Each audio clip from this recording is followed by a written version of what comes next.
Agora, os evangélicos. Sabe o que Jesus fala para você? Tem uma cidade que está pertinho aqui de Gênesis que foi julgada. 2 cidades. Fala o nome dela aí quem souber. Sodoma e Gomorra. Se a tua pregação, a tua vida não incomodar o pecador que está do teu lado, alguma coisa está errada com você. Bem, queridos pais de graça, aqui é o pastor Daniel Nascimento. E, gente, eu venho tratar um assunto com vocês aqui hoje, que eu coloquei uma pergunta no meu Facebook sobre o que você acha de pastores ingressarem na política. Antes de ir avante nesse vídeo, eu vou aconselhar você a dar um like aí no nosso canal, curte o nosso canal, isso é muito importante para nós, e compartilhe esse vídeo o máximo que você puder. Tá? Nós vamos falar dessa perspectiva, o que você acha pessoalmente sobre um pastor ser candidato político. O que é que você acha de um pastor ingressar na política? Um pastor deve ser candidato a um cargo político ou não? Eu tenho alguns pontos aqui para a gente discutir sobre isso. O primeiro ponto, queridos, é que nós estamos vendo os pastores se inflamarem ao máximo em questões políticas e irem para esse lado da política. Agora, com a queda do marxismo no governo, né, a queda não foi uma queda tão queda assim, do marxismo no governo, o discurso de enfrentamento contra a ideologia marxista cresceu no país, contra a ideologia comunista e assim por diante. Mas a gente vai conversar com esse pessoal que está muito inflamado contra a política de ideologia de gênero, só para a gente ter uma noção aqui do que é que eu estou falando. Eu estava conversando com uma moça que ela dizia assim, eu sou contra a ideologia de gênero, mas eu vou votar no Lula se ele for candidato a presidente. Então essa moça não entendeu bem o que é a ideologia marxista do PT. Ela não entendeu. Olha bem, tem gente que é contra, você fala com todo cristão que você pensar. Ele é contra a implantação de ideologia de gênero na escola, mas ele defende o PT, ele vota no PT, no Partido do Trabalhador, que é, por sinal, o propagador e o carro-chefe, junto com outros partidos de esquerda, a ideologia de gênero, irmãos. É incoerente. Por que isso é incoerente? Porque os pastores não ensinam nada sobre isso nas igrejas. E haja visto também que muitos pastores que estão saindo candidatos, eles têm tanta noção do que estão fazendo, que eles saem candidatos a deputados federais, a deputado estadual, a vereador, e eles saem por partidos comunistas. Ou seja, é outro vídeo que eu vou fazer aqui, se há alguma afinidade entre fé cristã e marxismo, fé cristã e comunismo. Irmãos, é incoerência demais para um povo só. É muita incoerência para um povo só. Uma outra questão aqui é que nós caímos na ideia de que quanto maior o maior número de pastores nós colocarmos nos cargos políticos, mais nós seremos abençoados por Deus. Ô irmão, isso aí é a pior coisa do mundo que nós podemos fazer. Um país não é governado pela crença de um cidadão, e sim pelo caráter dele. Olhe bem uma coisa, certo é que nós não vamos colocar, eu não vou fazer apologia para você colocar nenhum comunista no poder, porque olhe para a Coreia do Norte, olhe para a Venezuela, olhe bem para a Bolívia, olhe bem para esses países que são marxistas, que têm a ideologia comunista neles, e veja a derrota que é a economia desses países. A questão aqui é a seguinte, é que o pessoal está achando que se tem lá um Marco Feliciano da vida, se tem lá um Magno Malta, se tem lá outros pastores os representando, aí eles têm a ideia de que esse negócio é bom e a igreja tem que ter os seus representantes legais lá. Uma coisa bem simples aqui, antes de seguir avante. Eu não sou contra crente na política, me entenda. A minha pergunta é, o que você acha sobre pastores na política, não crente? Crente é outro departamento que eu vou falar daqui a pouco. O debate, uma outra coisa que eu acho ridículo que os pastores fazem. Eu sou pastor da igreja Reformada Palavra da Cruz. Eu sou pastor dessa igreja. Mas uma coisa que eu acho ridículo que os pastores fizeram. nós conseguimos reduzir o debate político, que é amplo. O debate político passa num viés de educação, passa nos viés de economia, passam de saúde pública, de igualdade social, de tudo isso. Mas nós conseguimos reduzir o debate político a homossexual, a casamento gay e a aborto. Você fala com um crente sobre, ele diz assim, mas o fulano é a favor do aborto, então eu não voto nele. Não deveria votar nele mesmo não, mas não só por causa disso. O fulano eu vou votar. Olhe bem, uma ideia bem simples aqui para a gente notar uma coisa. Eu vi um monte de crente votando no Aécio Neves, quando foi para a presidência da República. Votar no menos pior do que a Dilma, eu entendo essa filosofia, mas muitos estavam votando no Aécio Neves porque eles achavam que o Aécio Neves era um governo de direita. E se esquece que o governo, o partido do Aécio Neves, que eu venho falar sobre partidos em outro vídeo também, o partido do Aécio Neves é tão de esquerda quanto o PT. E inclusive é o senhor Fernando Henrique Cardoso, que foi presidente do Brasil 2 vezes, que tem encabeçado a ideia de legalização da maconha. É o PSDB que você tanto defende, que você é crente, que acha que é de direita. Partido do PSDB é um partido de esquerda, só você ir na internet, eu vou fazer um vídeo sobre isso aqui e vou mostrar a vocês os próprios líderes desse partido dizendo que eles são de esquerda. Então, queridos, o que é que nós estamos aqui? Nós temos um discurso incoerente contra a igreja. Os pastores querem ser candidatos a deputado, vereadores, e aí a questão teológica bíblica é a das mais variadas possível. Não se tem um debate sobre algo sério, não se fala nada de que vá se fazer ou uma bandeira que vá se defender para a saúde pública, para a educação pública, para a segurança pública. Já visto o que nós estamos passando nesse país. Não, quando um pastor se candidata, ele vem assim para o nosso povo e diz assim: gente, nós precisamos de um representante nosso lá. A igreja não precisa de representante dela lá. A igreja precisa de crentes vocacionados para a política, não são todos. Não é nenhum analfabeto ou semi-analfabeto que caiu de paraquedas assim. Aí você vota no Tiririca, querido. Aí você vota no Tiririca com aquele discursozinho besta dele que pior do que está não fica, e ficou pior do que está. Veja bem que ficou pior. Eu não acho o Tiririca palhaço. Não, palhaço é quem votou nele. Palhaço é quem fez a palhaçada de colocar ele lá. Então olhe bem uma coisa aqui. Nós estamos vendo nesse país a política ser achincalhada e a igreja de contrapartida, muitos pastores achando que podem ir lá e salvar a pátria de uma hora para outra simplesmente porque é pastor, sem um preparo acadêmico, sem um preparo filosófico para isso. Nós estamos vendo muito bem isso aqui e em outros vídeos eu repito a você, eu vou trazer coisas aqui bombásticas para você, de deputados que hoje são contra o PT, mas ontem foram favoráveis a eles. Quem elegeu o Lula, vamos lembrar bem, senhor Silas Malafaia, Marco Feliciano, Magno Malta e outros pastores vieram para a televisão falar bem desse partido. Agora eles demonizam ele, mas antigamente era todo mundo amigo. O que é que aconteceu no meio disso tudo? Será que eles viram que o PT era do diabo? Não, eles sabiam disso desde o começo. A questão, querido, é que todos, a maioria que entram lá com um viés despreparados, eles vão se corromper. Essa é a grande realidade. Um outro sim aqui, os pastores vêm para mim e dizem assim: mas pastor, o senhor tem que ver que José no Egito, Daniel, Neemias, esses foram políticos grandiosos, na questão, no cenário do Antigo Testamento. Irmãos, sinceramente, nenhum desses homens foram pastores. Eu vi na internet um caso ridículo lá, num debate no meu Facebook, que um irmão falou assim: veja o caso de Davi. Davi deixou de ser pastor para ser rei.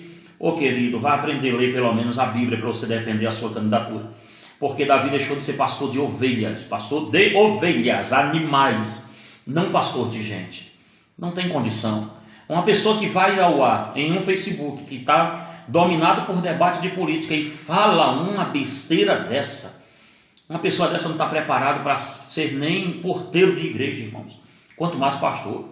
Uma pessoa dessa não está preparada para ser pastor, não está preparada para ser nada na vida. Então olhe bem uma coisa, e são esses embusteiros que vêm com o seu título na mão e diz: olha, eu tenho uma mensagem salvadora para a igreja, me coloque na Câmara dos Vereadores, que eu sei o que eu vou fazer lá. Aí eu pergunto para qualquer um, vem sempre uns candidatos desses a vereadores, pastores, perdeu tempo aqui me procurando, e aí eu pergunto para ele, pastor, o que um vereador faz? Aí ele diz, não, eu vou ajudar a população, eu vou calçar minha rua. Vereador não faz isso, pastor. Pastor, o que faz um deputado? Ele não sabe o que faz. Ele não sabe para que serve a Câmara dos Deputados estaduais. Ele não sabe para que serve a Câmara dos Deputados federais. Ele não sabe para que serve um Senado do Brasil. Ele não sabe nem o que é um sistema presidenciável. Ele não sabe nem como funciona isso. Ele não sabe como funciona o sistema parlamentar. Ele não sabe nada disso. Então, olhe bem uma coisa que eu vi lá no meu Facebook alguém dizendo que, não estou desqualificando, só estou citando aqui, alguém dizendo assim que olha a Inglaterra, a rainha lá é regida pela rainha, e ela é uma mulher de Deus, é uma crente, não sei o que lá, mas ele não sabe, ele não entendeu nada de política europeia, ele não entendeu nada de política da Inglaterra, ele não sabe o que é um parlamento regendo um país, ele não sabe nada disso, ele não sabe que a rainha está ali, mas é uma questão decorativa, que tem um parlamento todo por trás que governa a Inglaterra. Ele não entendeu nada, e é esse povo que quer se candidatar e quer me provar teologicamente que eles estão certos. Agora o outro sim, Israel era uma nação e não uma igreja para você pegar os personagens deles e trazer para cá. Haja visto que eu já disse que Daniel, Neemias e José e outros políticos que você queira aí, eles não eram pastores, não eram sacerdotes de cargo, eles não largaram isso para ser o que você acha que eles deveriam ser, e mesmo se os tivessem feito, não vale como regra doutrinária para a gente. Por quê? Porque Israel é uma nação. Neemias era um político honrado, Daniel foi um político honrado, José foi um político honrado, mas isso não me dá direito de largar de ser pastor para ser político. E eu vou falar disso agora com você. Um pastor, olhe bem, porque eu sou contra um pastor na política. Eu sou totalmente contra. Eu sou totalmente às avessas disso. Por quê? Pelo menos eu estudei filosofia, estudei teologia e sou formado em psicanálise clínica. Eu estudei para ser o que eu sou hoje. Eu fui talhado para ser, como na filosofia, para ser um crítico. Eu fui talhado na teologia para ser um pastor. E fui talhado na psicanálise para ser um terapeuta. Então, querido, olhe bem, toda a minha formação acadêmica, ela me serve de acervo para estar aonde eu estou, pastoreando uma igreja. Ela me serve para isso. Eu não fui treinado em ciências políticas, geopolíticas, eu não fui treinado em muita coisa disso, embora tenha estudado muito sobre esse assunto e escrevo muito sobre isso, mas não me sinto uma pessoa tão preparada assim para invadir a política. Hoje, se eu fosse ser um político, eu estaria muito preparado para ser, diga-se de passagem. Mas a questão é, uma questão bem simples aqui. Por que eu não sou? Porque acima de ser político, eu declarei publicamente que eu tenho um chamado de ser pastor. Eu sou um pastor de igreja. Eu não faço outra coisa a não ser pastor. Eu sou um terapeuta, eu sou escritor, eu sou o que sou, mas eu sou, acima de tudo, um pastor. Um pastor. Pastor não abre concessões na sua agenda para abraçar o diabo, como fizeram os políticos que eu disse aqui agora há pouco, que saíram Brasil afora, dizendo, o senhor Marco Feliciano mesmo dizendo, que a Dilma não era esse Satanás que o povo pintava, que o Lula era gente boa, que houve ditadura militar no Brasil, e agora ele mesmo diz que não houve. Ô querido, eu queria saber muito, esses políticos pastores são aquela velha máxima do Raul Seixas, né? Eles são a metamorfose ambulante, né? Eles estão sempre em mutação, sempre mudando. É muito complicado isso, porque pastor não abre concessão. Político tem que abrir. Porque o nome político já diz tudo. A política, ela decorre da pluralidade de pensamentos para se tornar um sintético, para se tornar um só. São várias cabeças pensando para fazer uma ideia. Então, é uma junção de múltiplas ideias para fazer uma. E aí, quando sai uma lei. E aí, quando essa lei sai, ela não sai como originalmente eu queria que ela saísse. Ela tem emendas, ela tem ajuste, ela tem tudo isso. Nunca sai do jeito que eu quero. Então, para um pastor estar à frente de um cargo político, ele tem que abrir concessões. E muitas, não são poucas. Não são poucas, são muitas. E Deus nos chamou Deus nos chamou para não abrirmos concessões em nada. Aí você pode dizer assim, você que é pastor e é político e está me vendo, você pode dizer assim, mas pastor, se eu for um político eu vou ajudar muita gente. Você pode fazê-lo com a sua igreja. A igreja do Senhor Jesus, a igreja de Cristo, é a instituição que mais restaura bêbados, alcoólatras, drogados, mendigos e toda a ralé da sociedade. Eu fui um deles. Toda a ralé da sociedade, ela é restaurada por Jesus Cristo a partir da igreja. Irmãos, nós fazemos um trabalho que nenhum presidente da república faz. Nós fazemos um trabalho que deputado nenhum no mundo vai fazer. Nós pregamos Cristo. Um outro sim aqui para você. Me mostre, pelo amor de Deus, qualquer um dos apóstolos que deixou de ser apóstolo para ser um político ou um senador da república em Roma. Me mostre um deles. Me mostre isso. Então nós não temos no Novo Testamento nenhum vínculo com o pastor deixando de ser pastor para ser político. Vou repetir porque o outro vídeo que eu vou fazer é sobre justamente isso. A influência cristã na política. Eu vou fazer um vídeo aqui sobre isso também. A influência cristã na política. O cristão deve ser político? Sim. O cristão talhado, preparado. O crente, o pastor não, o crente lá sentadinho no seu banco, o que foi chamado para ser pastor, a não ser que ele venha na frente da sua igreja e diga que foi um erro ele ser pastor. Gente, eu errei em ser pastor. Não era para eu ser pastor, era para eu ser político. O chamado que Deus tem para um é um e para outro é outro. Então veja, você que é pastor, ensine sobre política, estude muito sobre política para ensinar o seu povo a votar, para ensinar o seu povo como ele deve se portar. Não é para vender o seu povo como gado não, viu pastor? Não é para vender o seu povo como gado não. Para chegar lá num dia, agora esse ano, que é candidatura de deputado, chegar com uma deputada ou deputado em cima do seu púlpito e dizer, gente, é esse homem aqui que a gente vai apoiar. Você que é crente e fizer isso, você é um criminoso. Você é um louco. Você é um demente das ideias, só pode ser. Sabe por quê? Porque o seu pastor é um criminoso. Ele não pode fazer isso. Por lei, pela lei da política, ele não pode nem tocar nisso. Ele não pode levar nenhum político no púlpito dele. Se ele fizer isso, chame a polícia, denuncie no TRE. A candidatura do político é impugnada na hora, porque isso não pode acontecer. Púlpito é lugar de se pregar o evangelho, não é de se fazer política não, querido. Então olhe bem uma coisa, que você que é pastor, você que é crente, está me vendo. Se o teu pastor levar algum político no púlpito dele, denuncie a polícia, chama a polícia na hora. Diz, olha, tem um político aqui querendo me azucrinar para que eu vote nele, e ele está no lugar público. Isso não existe, isso não pode. É um lugar de culto, não é um lugar de fazer política. Então olhe bem uma coisa, um pastor na política é contraditório demais, irmãos. Um crente na política, não. Eu venho falar aqui em outro vídeo sobre a influência cristã na política. Nós não temos um Estado hoje teocrático. Nosso Estado é democrático de direito. Todo mundo pode se candidatar. Só que eu estou dizendo aqui que teologicamente, biblicamente, um pastor na política é algo totalmente fora dos padrões do Novo Testamento. Que Deus nos ajude e nos guarde. Que essa nação seja entregue a homens temente a Deus. Pastores não, homens temente a Deus. Irmãos, nós vamos acabar com essa politicagem de pastor quando nós pararmos de votar neles e votarmos em gente preparadas.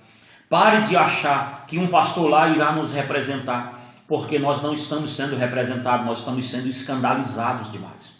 A igreja do Brasil hoje caiu na pateticidade de ser patética, simplesmente porque acha que políticos irão defendê-las. Defendeu tanto que em uma das marchas aí LGBT saiu gente aí como um Cristo crucificado, com um homem beijando um homem, dizendo que eram os apóstolos, ou seja, aquela aberração que a gente viu. E o que é que os políticos fizeram? Nada, simplesmente nada. Por quê? Porque eles não podem fazer nada. Irmãos, a igreja tem que voltar-se para Cristo e eleger homens de Deus, mulheres de Deus, sim, eleja, mas que tenha compromisso em primeiro de tudo, acima de tudo, seja talhado para ser político. seja preparado, alguém que fez uma faculdade de Direito, alguém que fez uma faculdade de Ciências Políticas, alguém que estudou pelo menos Sociologia, alguém que tem algum curso bom, que você diz, não, isso aqui dá para confiar, dá para ir lá e fazer alguma coisa. Não dê o seu voto, simplesmente porque é o seu pastor da igreja. E aí o seu pastor, você vê que ele nem falar direito sabe, não sabe, me desculpe a expressão, mas não sabe nem falar direito. Tem cheio de pastores por aí que não tem um pingo de preparo para ser porteiro, irmão, essa é a realidade. E quer ser vereador, quer ser deputado federal, estadual, quer ser até senador da república. Então, irmãos, vamos ser sinceros, política é lugar de gente séria. Esse país é um país sério. Vamos colocar gente séria lá. Vamos parar com esse negócio. Ah, eu vou colocar o meu pastor porque ele é gente batuta, gente boa. Gente boa ele pode até ser, mas só que se dele é pastor de verdade, não vai nem passar na cabeça dele a ideia dele ser político. Sabe por quê? Porque o chamado dele é muito maior do que político. O chamado dele está muito acima disso. Então que Deus em Cristo nos ajude, que Deus nos guarde, que Deus nos dê força para estarmos aqui. Eu sou o pastor Daniel Nascimento e eu oro a você, que você vote bem esse ano. Esse ano nós precisamos votar muito bem. Votar muito bem. Eu volto em outro vídeo para a gente conversar um pouco mais sobre política. Que Deus te abençoe e te guarde em nome de Jesus.